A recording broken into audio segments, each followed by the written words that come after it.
Bonjour, bienvenue sur Bildung et Culture. Dans le cadre de la série sur la question Qu'est-ce que la littérature?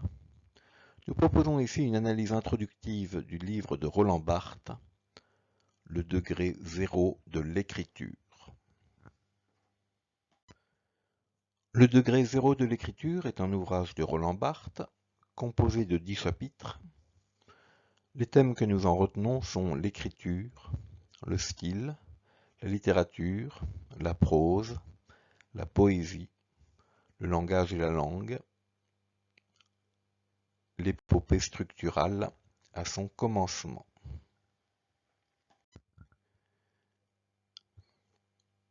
Positionnement de la question. L'ouvrage est publié en 1953, soit 6 ans après l'ouvrage de Sartre, Qu'est-ce que la littérature? Roland Barthes, à cette époque, n'est pas encore complètement entraîné par la vague structuraliste.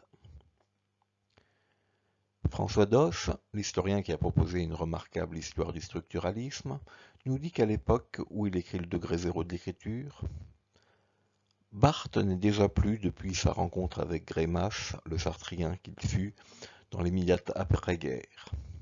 Et pourtant, il n'est pas encore le linguiste qu'il sera à la fin des années 50.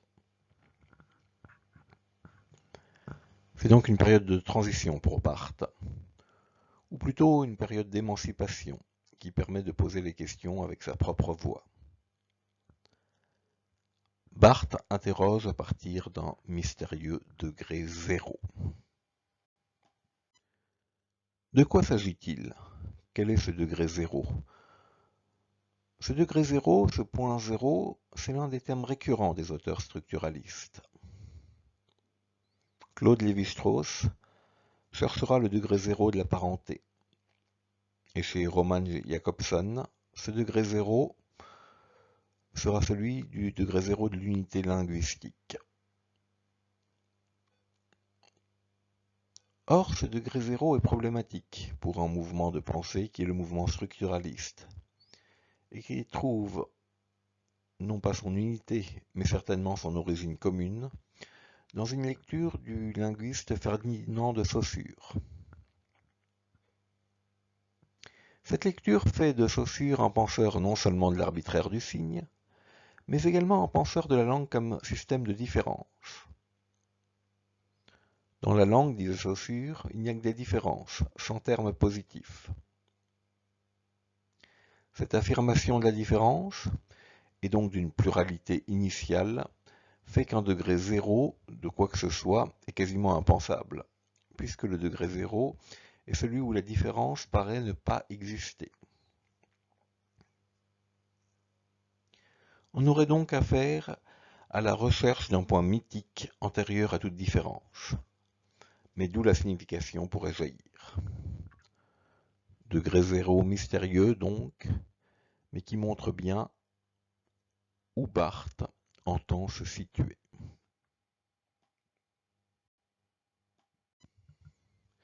La littérature est, dans sa différence et sa complémentarité avec les notions de style et d'écriture, l'objet du livre. Si ce que traque Roland Barthes, c'est la littérature sous toutes ses formes, celle-ci ne peut être cernée que dans un jeu entre style et écriture, qui font apparaître la littérature comme idéologie. Barthes dit « Langue et style sont des forces aveugles. L'écriture est un acte de solidarité historique. Langue et style sont des objets. L'écriture est une fonction.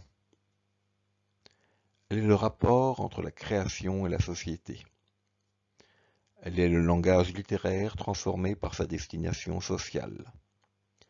Elle est la forme saisie dans son intention humaine et liée aux grandes crises de l'histoire. » Pourquoi lire ce livre aujourd'hui?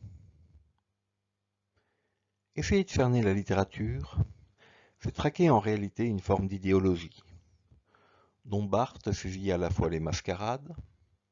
Il vivait à une époque où la pensée marxiste, celle de la dénonciation du fétichisme de la marchandise, était dans tous les esprits. et à la fois saisir les opportunités ludiques. Parce que la littérature n'est pas simplement quelque chose qu'on peut critiquer et éventuellement dénoncer, ce que Barthes ne se prive évidemment pas de faire, en particulier avec l'écriture politique, mais également quelque chose avec lequel on peut jouer et éprouver une forme de plaisir et de séduction. Séduction dont il faut se méfier, mais à laquelle on ne peut jamais complètement renoncer. Barthes cherche, traque, chasse la littérature pour en faire l'un de ses mets de soie. Car il est évident que le critique littéraire transforme sa proie en l'améliorant parfois, en la détériorant souvent, en la dénaturant toujours. Mais l'essentiel n'est peut-être pas là. Le point essentiel est celui d'une traque des idéologies.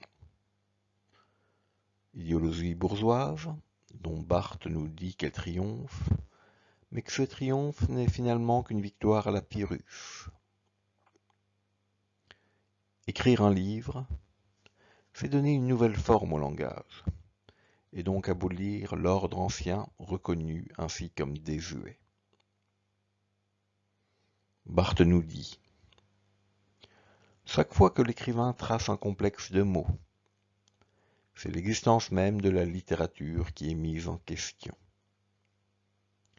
Ce que la modernité donne à lire dans la pluralité de ses écritures, c'est l'impasse de sa propre histoire. Barthes montre cela par les analyses qu'il fait de l'écriture politique, fustigeant ainsi ce qu'il pourrait donner l'impression d'adorer, à savoir la pensée marxiste. Il montre cela également à partir de ses analyses de l'écriture romanesque et de l'écriture poétique. Il pose ainsi les jalons d'une critique d'un universel qui se donne dans une forme qui ne cesse de se déformer, et remet par ce jeu et cette interrogation sur la littérature en question la validité de ce qui semble pourtant constituer l'élément où se véhicule la spécificité humaine, à savoir le langage dans son ensemble. Ce langage est finalement renvoyé alors au domaine de l'utopie, comme l'indique le dernier chapitre du livre.